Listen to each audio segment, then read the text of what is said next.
Bonjour à toutes et à tous. Je vais vous lire Le Temps du rêve, qui est paru aux éditions L'Atelier des Noyers et qui me semble particulièrement approprié en cette période.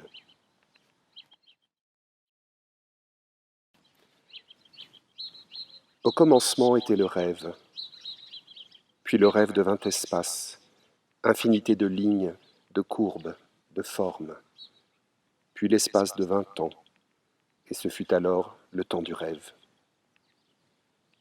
Le monde des humains et celui de toutes les autres créatures ne formaient qu'une seule et même réalité.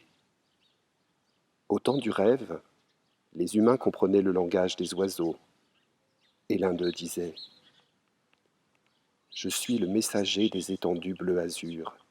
Observe-moi au-delà de la surface, et je t'apprendrai l'harmonie. Puise de mon énergie limpide, et tu connaîtras la plénitude. » Au temps du rêve, la terre était recouverte de forêts, et les arbres étaient les meilleurs compagnons des hommes. Ils les enlaçaient de leurs branches pour les protéger du soleil et des bêtes sauvages. Ils les consolaient de leur écorce vive quand l'esprit des hommes s'égarait. L'un de ces arbres reliait la terre et le ciel. On l'appelait Yggdrasil, le roi des mondes. On le redoutait tant ses colères étaient redoutables, tant il dominait l'univers. Qu'est devenu le temps du rêve ?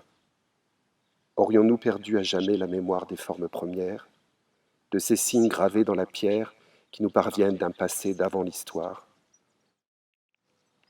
Il est temps d'apprendre de nouveau à déchiffrer l'essentiel, les courbes, les formes, les traits, les lisières, les crêtes, les rivages et les lignes d'horizon. Quelque part dans nos cerveaux subsiste la mémoire des gestes archaïques et des chemins primitifs.